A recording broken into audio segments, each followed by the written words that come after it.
प्यारे बच्चों, नवांकुर के डिजी लेसन्स में आप सभी का स्वागत है। आज हम कक्षा 3 के हिंदी विषय का पाठ 6 पढ़ेंगे। इसका नाम है साहसी वल्लभ। यह एक प्रेरक प्रसंग है। प्रेरक का मतलब प्रेरणा देने वाला पाठ। चलिए शुरू करते हैं। ये बात बहुत पुरानी है। गुजरात के एक गांव में वल्लभ नाम का एक बालक रहता था। वल्लभ को पढ़ने का बहुत शौक था। पाठशाला गांव से दूर थी और वहां जाने का रास्ता भी ऊबड़ खाबड़ था। वल्लभ उसी रास्ते से प्रतिदिन पाठशाला जाता था। एक दिन की बात है, वल्लभ अपने साथियों के साथ पाठशाला जा रहा था। तभी उसके पैर में नुकीला पत्थर लगा। पैर में चोट लगने से रक्त बहने लगा। वह अपनी चोट की परवाह न करते हुए नुकीले पत्थर को निकालने में लग गया। वह पत्थर निकालने का प्रयास करने लगा। पत्थर इतनी आसानी से निकल ही नहीं रहा था, पर वल्लभ कहाँ हार मानने वाला था। वह निकालने में लगा रहा। उसका शरीर पसीने से तरबतर हो गया। वल्लभ के साथी मतलब उसके दोस्त उसे अकेला छोड़कर चले गए, पर उसने हिम्मत न हारी।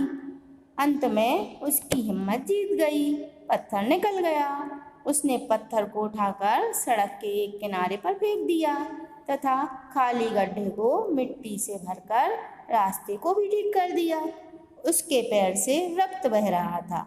वह विद्यालय विलंब से पहुंचा, मतलब देर से पहुंचा।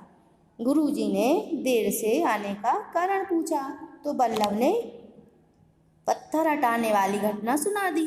गुरुजी गदगद हो गए। उन्होंने अब वल्लभ को गले से लगा लिया।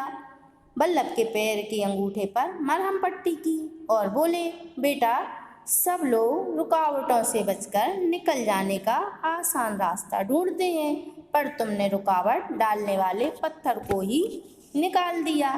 अब उस रास्ते पर चलने में सबको आसानी रहेगी।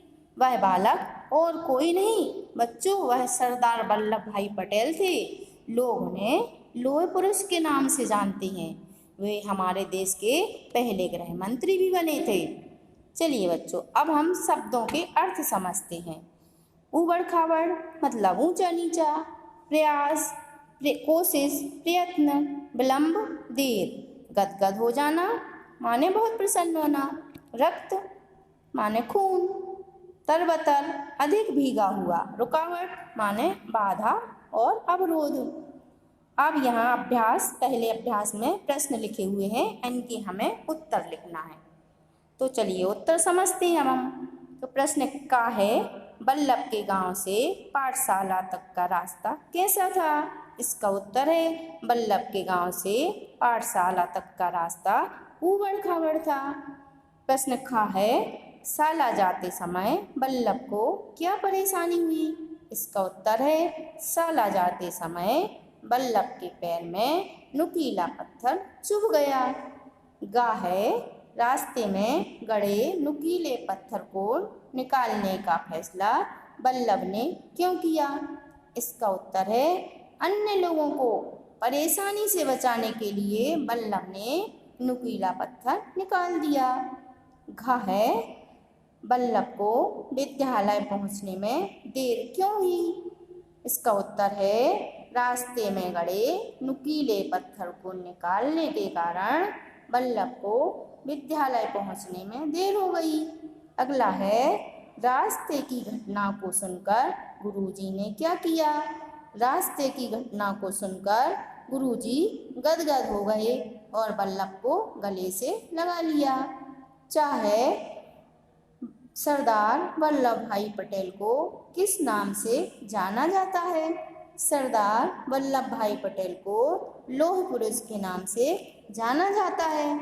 चलिए बच्चों, अभ्यास दूसरा है, इसमें खाली स्थान भरना है। प्रत्येक खाली स्थान में 3 विकल्प दिए हुए हैं, जो सही है वही इसमें भराएगा। जैसे का है, खाली स्थान के एक गांव में वल्लभ का जन्म हुआ था, तो इसमें 3 ऑप्शन दिए हैं, गुजरात, मध्य प्रदेश, पंजाब। गुजरात में हुआ था तो इसमें हम गुजरात लिखेंगे। खा है उसका शरीर पसीने से खालिस्तान हो गया। कैसा हो गया था? सूख, दूषित, तरबतर, तरबतर हो गया था, तो इसमें हम तरबतर लिखेंगे। गा है अंत में उसकी खालिस्तान जीत गई। क्या जीती थी? सहेली, माँ या हिम्मत? हिम्मत जीती थी, तो इसमें हम हिम्मत लिखेंगे। घा है गुरुजी खालिस्तान हो गए। क्या हो गए थे? नाराज, गदगद कि शांत? गदगद हुए थे, तो इसमें हम गदगद लिखेंगे।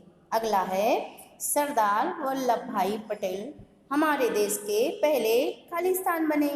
कौन बने? प्रधानमंत्री, राष्ट्रपति या गृह मंत्री? गृह मंत्री बने थे, तो हम यहाँ इसमें गृह मंत्री लिखेंगे। ये तीसरा अभ्यास है, यहाँ सही जोड़ी बनाकर लिखना है। ये गलत जोड़ियाँ बनी हुई हैं, इनको हमें सही रूप में लिखना है। जैसे लिखा हुआ है नुकीला क्या था? पत्थर था, तो नुकीले के सामने पत्थर लिखा हुआ है। ऐसे ही ऊबड़ खाबड़, ऊबड़ खाबड़ क्या था? रास्ता था, तो ऊबड़ खाबड़ के सामने रास्ता लिख देंगे। पक्की क्या थी? सड़क, तो पक्की के सामने सड़क लिख देंगे। साहसी कौन था? वल्लभ था, तो साहसी के सामने हम वल्लभ लिख देंगे।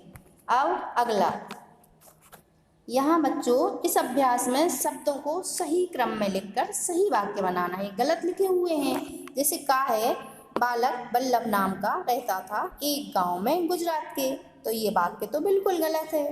बोलने से ही अपने को गलत समझ में आ रहा है, तो इसको अपन सही रूप में लिखेंगे। गुजरात के एक गांव में वल्लभ नाम का बालक रहता था। खा, ये भी गलत लिखा हुआ है। बने थे गृह मंत्री वल्लभ भाई पटेल हमारे देश के, तो ये तो सही वाक्य नहीं है, तो इसको हम सही करके लिखेंगे। वल्लभ भाई पटेल हमारे देश के गृह मंत्री बने थे। इसी तरह से गा, लगा लिया गले से गुरुजी ने वल्लभ को, और सही वाक्य है गुरुजी ने वल्लभ को गले से लगा लिया। घा है उठाकर दिया फेंक वल्लभ भाई ने पत्थर को, इसका सही वाक्य है वल्लभ भाई ने पत्थर को उठाकर फेंक दिया। चलिए अब अगला अभ्यास है, ये है निम्नलिखित वाक्यों में से सर्वनाम शब्द छांट कर लिखना है। तो बच्चों सर्वनाम क्या होते हैं? सर्वनाम वे शब्द होते हैं जो संज्ञा के बदले प्रयोग किए जाते हैं।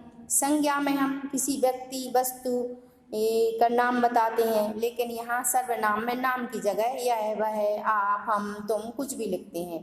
तो सरल शब्दों में इसकी सर्वनाम की परिभाषा हुई कि जो शब्द संज्ञा के बदले प्रयोग किए जाते हैं उन्हें हम सर्वनाम कहते हैं। जैसे मैं, आप, यह, वह आदि। तो यहाँ वाक्य लिखा हुआ है का मैं पुस्तक पढ़ता हूँ, तो आप बताइए इसमें सर्वनाम क्या हुआ?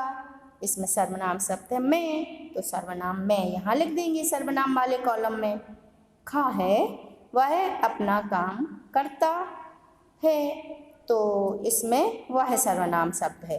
गा वह अभी दतिया गया है, इसमें भी वह सर्वनाम होगा। घा उसका भाई स्कूल गया है, इसमें उसका सर्वनाम है। अगला है राम नदी पर गया है, वह उसमें तैरेगा, इसमें दो वाक्य हैं लेकिन सर्वनाम एक ही है, वह है, तो इसमें हम वह लिखेंगे। चलिए बच्चों, आपको यह पाठ समझ में आया होगा। आप इस पाठ को अच्छे से पढ़ना और समझना, और इसके समझाए गए अभ्यास को लिखना पढ़ना। ठीक है, अगले वीडियो में फिर मिलेंगे। धन्यवाद।